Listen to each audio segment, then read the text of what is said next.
નમસ્કાર દર્શક મિત્રો, પોલીસ ફોકસ ન્યૂઝ ચેનલમાં આપનું હાર્દિક સ્વાગત છે। હવે એક નજર આજના મુખ્ય સમાચાર પર। વિવિધ પાર્ટી પ્લોટમાં ગરબા યોજવા અમદાવાદના 35 આયોજકોએ ફાયર એનઓસી માટે અરજી કરી। 300 રૂપિયાના સ્ટેમ્પ પેપર ઉપર આયોજકોએ બાંહેધરી પત્ર આપવો પડશે। 3 ઓક્ટોબરથી નવરાત્રી પર્વનો આરંભ થશે। એક અંદાજ મુજબ આ વર્ષે 100થી પણ વધુ પાર્ટી પ્લોટ ખાતે ગરબા આયોજિત કરવામાં આવશે। નવરાત્રી પર્વ દરમિયાન શહેરના વિવિધ પાર્ટી પ્લોટમાં ગરબા યોજવા 35 આયોજકોએ ફાયર એનઓસી મેળવવા અરજી કરી છે। ફાયર એનઓસી મેળવવા 2000 રૂપિયા ચાર્જ તેમજ ગરબાના સ્થળ ઉપર કોઈપણ પ્રકારની અનિચ્છનીય ઘટના ના બને એ માટે 300 રૂપિયાના સ્ટેમ્પ પેપર ઉપર આયોજકોએ બાંહેધરી પત્ર આપવું પડશે।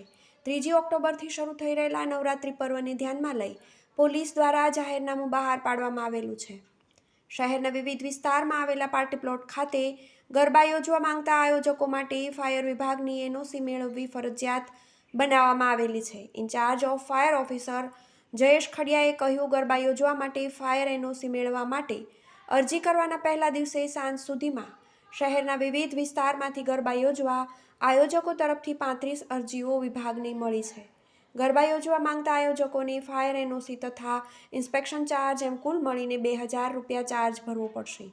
અરજીની સાથે નક્કી કરવામાં આવેલ ચાર્જ ભરનારા આયોજક તરફથી દર્શાવવામાં આવેલા સ્થળ ઉપર ફાયર વિભાગના અધિકારીઓની ટીમ સ્થળ તપાસ કરી ફાયર સેફ્ટીને લગતી તમામ વ્યવસ્થા યોગ્ય રીતે કરવામાં આવી છે એ અંગે રિપોર્ટ આપશે।